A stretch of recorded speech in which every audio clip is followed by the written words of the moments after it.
Retomando aqui as nossas gravações atuais, deixando os vídeos antigos um pouco de lado. Evidentemente, o material do meu trabalho é a mente, você sabe disso, e eu não me canso de falar disso daí. E o curioso é assim, que o segredo de um bom psiquiatra, de um sujeito que faz um trabalho de pesquisa legal, que faz um tipo de terapia legal, que faz uma terapia cognitivo-comportamental legal, é entender o modus operandi, é o modo de funcionamento. Só que nós temos uma formação fundamentalmente cartesiana. A gente tem uma tendência de querer saber da onde vem, por que é que acontece. Essa concepção de funcionalidade é uma concepção ainda pouco difundida. E, evidentemente, eu acabo me perdendo no caminho de buscar as origens da coisa, até porque todo paciente, e acho que todo curioso na área de psicologia, quer entender como a coisa acontece e não bem como ela funciona. Outro dia eu estava conversando com um paciente, um rapaz jovem, bacana, simpático, boa pinta, bom astral, cheio de juventude para dar, e ele estava me comentando de uma certa compulsão que ele tem de querer fazer compras, de querer adquirir bens, de sonhar em comprar carro novo, em ter um Porsche, mas fundamentalmente da euforia que gera a ele uma sensação de euforia, que muitas vezes é confundida pela própria mente como uma sensação de felicidade, que o ato de comprar gera nele. E eu estava tentando explicar para ele que essa compulsão de compra ela acontece fundamentalmente em função de uma sensação, de um sentimento, e muitas vezes eu não diferencio sensação de sentimento, embora eles tenham algumas características diferentes, mas de uma sensação desprazerosa, de um sentimento desagradável que ele vivencia. Quando eu não quero quebrar muito a cabeça, eu digo que isso é genético, de que a pessoa nasceu assim, e embora eu acredite nisso, de que tem um monte de características que a gente tem porque tem porque herdou, né, a gente vai percebendo que não é bem assim, que o meio ambiente tem sim poder de influência sobre a pessoa e acaba sendo, se não causador, pelo menos aumenta, alimenta ainda mais a sensação desagradável.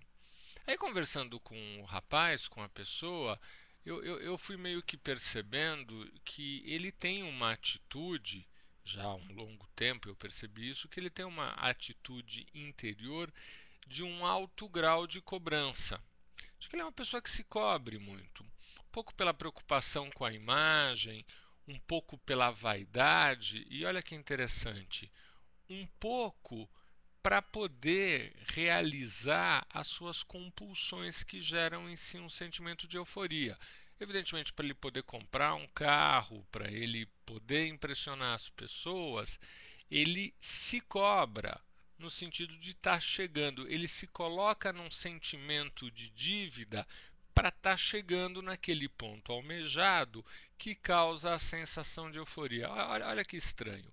O curioso é que essa sensação de cobrança, à medida que ela vai se cronificando, que ela vai se sistematizando, ela vai se transformando num sentimento, sensação, e eu não estou fazendo diferenciação entre as coisas, um sentimento desagradável. Exatamente o sentimento desagradável, o qual a euforia vem para tentar compensar. Aí, para poder chegar na euforia, ele precisa se cobrar. E no que se cobra, gera a sensação desagradável. E no que gera a sensação desagradável, passa a precisar da sensação de euforia. E a coisa funciona num sistema que, por mais que você busque uma origem, você acaba entrando nesse círculo vicioso. Eu sei que eu já falei muitas vezes nesse tipo de coisa e que você que acompanha o blog já tem uma noção, já tem uma certa ideia de que o sistema funciona dessa maneira. Mas a coisa de fato é confusa e fica atrapalhado. Ele fala assim: e por que ele quer ficar eufórico? Porque ele se cobra. E por que ele se cobra? Porque ele quer ficar eufórico. Mas afinal de contas, aonde o processo começa? E são só esses os elementos? Lógico que não. Tem uma série de outros fatores que estão interligados com essas questões que a gente está falando e outros até não, que são capazes de alimentar a sensação desagradável. E o pior, tem outras sensações que ficam na linha do negativo, do desagradável, que não são só oriundas da cobrança, que geram a necessidade de euforia. A verdade é que se você para pensar, se você para organizar cartesianamente como a mente funciona, você só vai poder chegar a uma conclusão. A mente realmente é uma coisa muito confusa. Agora, se você abrir mão disso, de ficar tentando descobrir por quê, e realmente se prontificar a entender como funciona, você pode conseguir. Vamos lá. A cobrança, no caso do menino, seria a razão ou o alimentador da euforia.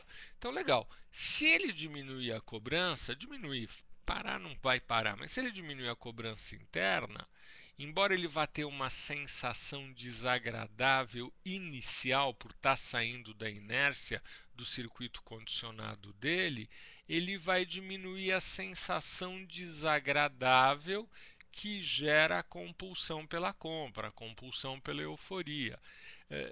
Não é absoluto, é relativo, é uma pequena melhora. Mas isso é o que é. A mente, ela tem a sua estrutura e a gente não pode fugir do funcionamento mental, não tem como. Mas você pode amenizar, você pode diminuir e você pode melhorar aqueles fatores que, sim, prejudicam a sua vida e acabam alimentando fatores depressivos, transtornos de ansiedade e até eventualmente elementos psicóticos, como tem caso no consultório. Quem sabe um dia desses eu fale um pouco mais a respeito disso. Espero não ter feito muita confusão na sua mente, na minha mente, que já são coisas confusas por si só, e que você consiga compreender que o grande barato é a funcionalidade. Um grande abraço, é muito bom estar de volta depois das férias, aparecer ao vivo.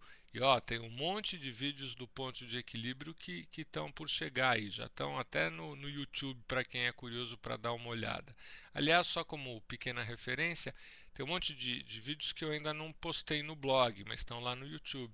E é interessante como os temas negativos, como depressão, os temas problemáticos, como sexualidade, chamam muito mais atenção e tem muito mais visitas, muito mais cliques, do que um tema interessante, bacana e para cima como prosperidade. Um grande abraço, até a próxima.